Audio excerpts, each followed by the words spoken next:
Oke, selamat pagi adik-adik. Kembali lagi dengan saya. Di sini kita akan lanjut ke resep yang nomor 3.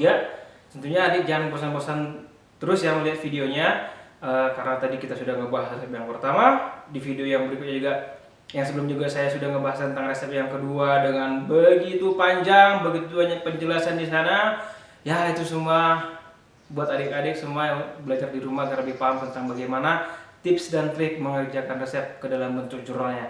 Sekarang kita lanjut lagi ke resep yang nomor 3. Tentunya harus lebih semangat lagi, harus lebih aktif lagi, karena ada perbedaannya. Kayaknya adik-adik bakalan lebih enak belajar di rumah dengan seperti ini, karena melihat video yang bapak ibu guru share selama ini kepada adik-adik, bisa sambil makan kerupuk, bisa sambil rebahan, bisa sambil guling-guling, bisa sambil nyuci piring, sambil nonton video, bisa sambil nyuci, sambil jemur kain, pokoknya bisa melakukan banyak aktivitas, tapi sambil bisa juga ngelihat YouTube dari bapak ibu guru yang sudah share kepada kalian begitu banyak itu, terutama video saya ya, yang berhubungan dengan materi resep ini. Mau malam, mau pagi, mau sore, bisa diulang-ulang terus, bisa kamu lihat terus, jadi kayaknya belajarnya bakalan lebih enak deh. Kemudian bisa sambil makan-makan lagi. Kalau di kelas kan nggak bisa sambil makan-makan. Kalau lagi belajar kan bisa di kamu yang keluar atau saya yang keluar. Nah, misalnya bahasa-bahasa seperti yang keluar, tapi sambil makan, sambil minum. Banyaklah kegiatan sambilan yang bisa dilakukan sambil melihat video YouTube dari bapak ibu guru kalian. Jadi jangan pernah bosan-bosan untuk menonton video dari kami. Kita lanjut ke resep yang nomor 3. Di sini sudah saya tulis resep yang nomor 3. Kembali lagi, tetap gunakan 7 poin yang sudah saya sampaikan kepada adik-adik sebelumnya. Ada 7, kayaknya sudah ada hafal lah ya. Ada kelengkapan, bentuk, dan segala macamnya. Kita langsung uraikan ke 7 poin itu sesuai dengan resep yang ada. Kita ke poin yang pertama, kelengkapan resep. Untuk sementara di kelengkapan resep kita tulis lengkap. Oke, kita lanjut ke analisa yang berikutnya. Ke nomor 2, bentuk sediaan akhir dari resepnya. Kita baca resepnya. Ada tinctur bismuth karbonat amilum magnesium oxide mesepakpul. Mesepakpul berarti serbuk. Kita disuruh membuat serbuk. Kemudian pemakaiannya, signature dari koleartiunum, pemakaian obat dalam. Oke, kelas sampai 3. Sekarang kita ke penggolongan obat atau bahan obat yang memiliki dosis maksimum. Nanti di video ini yang menjadi titik poin dari resepnya yang perlu ada ketahui adalah di sini. Di poin yang ketiga. Di poin yang ketiga berapa ya? Di poin yang keempat ini. Oke. Kita ke penggolongannya dulu yang pertama ya. Tinctur opii aromatica. Tinctur opii aromatica. Ini masuk ke dalam golongan obat narkotika. Narkotika. Kemudian bismuth sukat. Sebentar. Golongan narkotika katanya. Kalau ada golongan narkotika, maka apa-apa saja poin yang perlu kalian ketahui. Golongan narkotika. 1. Alamat pasiennya. Yang kedua, memberikan garis bawah merah ke bahan obatnya. Kita kembali ke resepnya dulu. Tidak ada. Kita garis bawahi. Anggap saja garis ini sudah warna merah, karena saya tidak memiliki marker ataupun spidol yang warna merah. Jadi kita anggap saja ini warnanya sudah warna merah. Nanti saya minta tolong buat bapak editor yang terhormat, tolong nanti di video saya atau nanti di foto video saya ini tolong dibuat ini menjadi garis warna merah. Bapak editor ya, minta tolong ya. Jadi kami semua bapak ibu guru membuat video ini ada kok yang mengedit. Bapak editor yang terhormat ya. Ini garis bawah merah. Oke, kita lanjut.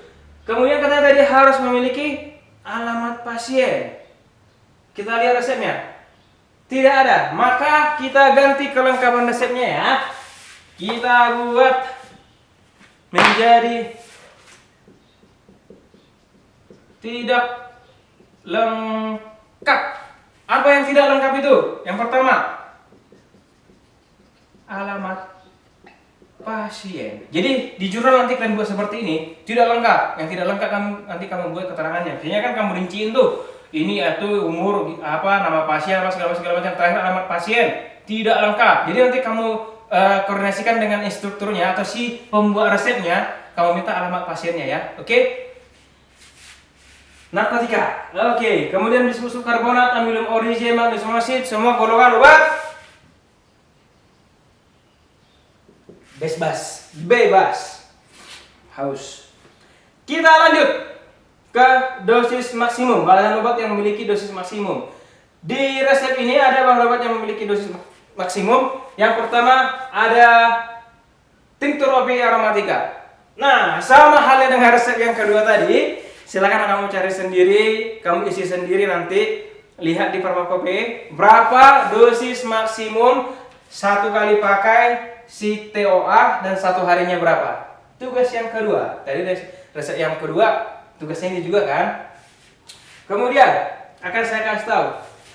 Kita kembali ke belakang. Di sini ada Signa Terdedie Cochlearti Unum. Dia memakai aturan pakai dengan jumlah sendok. Katanya tandai 3 kali satu hari 1 sendok teh. 1 sendok teh. Kita akan coba menghubungkan dia ke dosisnya. Karena sudah ada bahan obat yang memiliki dosis maksimum, maka kita ke perhitungan dosis. Di perhitungan dosis, apabila keterangannya dalam jumlah sendok, ingat ya, aturan pakainya dalam jumlah sendok, untuk mencari dosis pakai satu kali pakainya, rumusnya adalah volume sendok rata-rata per jumlah seluruh bahan obat dikali jumlah zat aktif. Ini rumusnya. Maka untuk mencari volume sendok rata-rata, caranya seperti ini. Kita harus membuat yang namanya sendok percobaan, atau kalau di bahasa Inggris kan, tolong tanya Pak Franky, sendok spoon percobaan. Apa ya? Nanti tolong bantu saya apa bahasa Inggris dari percobaan, atau coba kita bahasa Inggris kan nanti ini ya. Tolong di kolom komentar ditulis bahasa Inggris dari sendok percobaan. Oke. Cara membuat sendok percobaan. Jadi nanti sendok tehnya kamu pakai. Jadi nanti catat sendiri ya. Ini tidak bisa saya tulis. Caranya seperti nanti akan saya terangkan, kita isi. Jadi di dalam lempang kita membuat sendok percobaan ini. Yang kita pakai adalah semua bahan obat dalam resep kecuali zat aktif. Semua bahan obat dalam resep kecuali zat aktif. Berarti kecuali tinctur. Jadi nanti dalam lumpang kita masukkan hanya sebagian dari bismutnya, sebagian dari amilumnya, sebagian dari MgO-nya. Hanya sebagian atau setengah-setengah saja. Kita sepakat ya, setengah-setengah ya jumlahnya. Masukkan ke dalam lumpang, kamu gerus sampai homogen. Kemudian kita timbang berapa bobot serbuk dalam 1 sendok tehnya. Jadi nanti sendoknya kita isi serbuknya, kemudian kita ratakan dengan sudip. Biasanya dengan sudip atau dengan bahan atau dengan alat yang permukaannya rata, kita ratakan, kemudian kita timbang bobotnya. Nah, sendok yang pertama, jadi yang dibuat 3 kali percobaan ya. Sendok yang pertama, setelah kita isi ke dalam sendoknya, kita isi serbuknya, kemudian kita ratakan, kemudian kita timbang. Nanti kita cari tahu berapa bobotnya. Nah, untuk resep ini kita buat kesepakatan saja, karena kita tidak bisa mempraktekkannya di laboratorium. Jadi kita buat kesepakatan jumlah bobotnya ya. Untuk sendok yang pertama kita sepakati itu bobotnya 1200 mg. Itu percobaan yang pertama. Kemudian kita ulang lagi, kita kembalikan lagi serbuknya ke dalam lempang, kemudian kita homogenkan, kemudian kita isi lagi. Untuk yang kedua isi sudah penuh, kita ratakan, kemudian kita timbang. Didapatkan lagi hasil sebanyak 1200 mg lah bobotnya lagi. Kemudian kita ke percobaan yang terakhir atau percobaan yang ketiga. Ingat, percobaannya harus 3 kali untuk sendok percobaan. Prosedurnya sama, sendok, isi serbuk, ratakan. Timbang, hasilnya 1200 juga. Kita jumlahkan lagi. Hasilnya 3600 mg. Mencari sendok rata-rata, jumlah hasil akhirnya dibagi menjadi 3. Misalkan 3000 ini 600, jumlah hasil akhirnya dibagi 3. Karena kita memakai 3 kali percobaan. Ya, pokoknya harus bagi 3 dia. hasil yang terakhirnya ini dibagi menjadi 3 karena 3 kali percobaan. Hasilnya 1200 mg juga. Oke. Inilah sendok rata-ratanya. Kita ke dosis maksimumnya. Kita mencari ke dosisnya. Kita berangkat. Kita masukkan angkanya. Rumusnya sudah ada. Volume sendok rata-rata katanya 1200 mg. Kemudian jumlah seluruh bahan obat. Kita jumlahkanlah ini semua. 4 tambah 7 4 tambah 7 4 tambah 3 7 ditambah 4 11 ditambah 3,5. Ini 3,5 ya.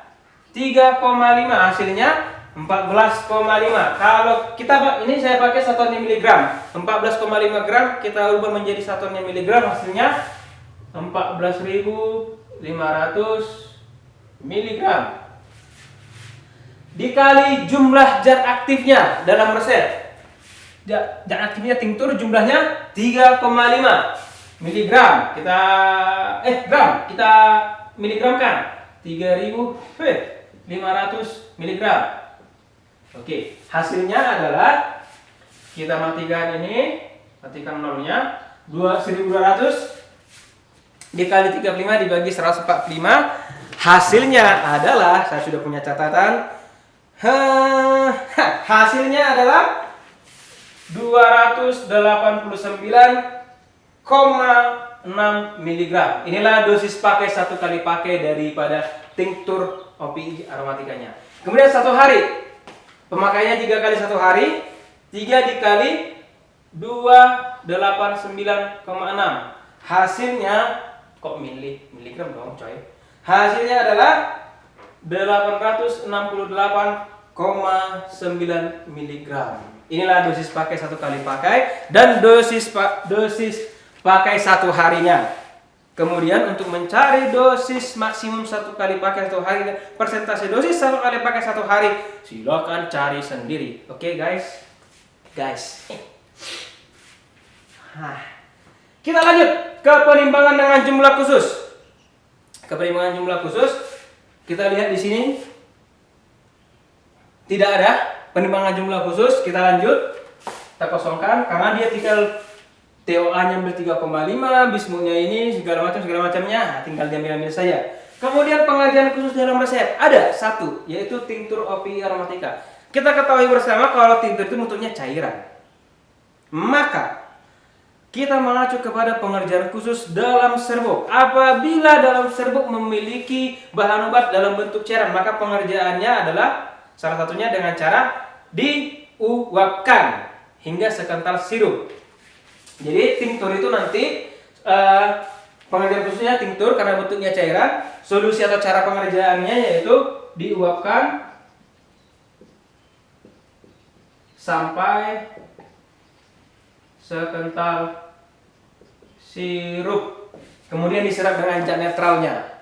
Nah, itulah pengerjaan untuk tinkturnya. Jadi kalau kita ringkas secara singkat untuk prosedur peracikannya, yang pertama itu nanti timbang si dalam cawan, timbang si tinkturnya, kemudian diuapkan hingga sekental sirup di atas cawan penguap, kemudian dalam lempang masukkan hasil uapan yang sudah diserap dengan zat netral, kemudian tambahkan si bismutnya, tambahkan amilum, tambahkan amigo, gerus hingga homogen, gerus hingga homogen, masukkan ke dalam wadah yang sesuai lalu beri etiket. Tidak dibagi ya, ingat tidak dibagi karena memakainya sendok. Jadi nanti wadahnya dia serbunyi dalam satu wadah yang utuh.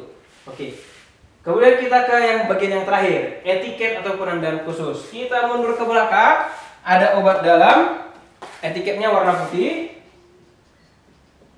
Kemudian ada penandaan khusus, kita ke penggolongan, itu ada bahan obat golongan narkotika, maka penandaan khususnya sama dengan resep yang kedua, yaitu tidak boleh diulang tanpa resep dokter.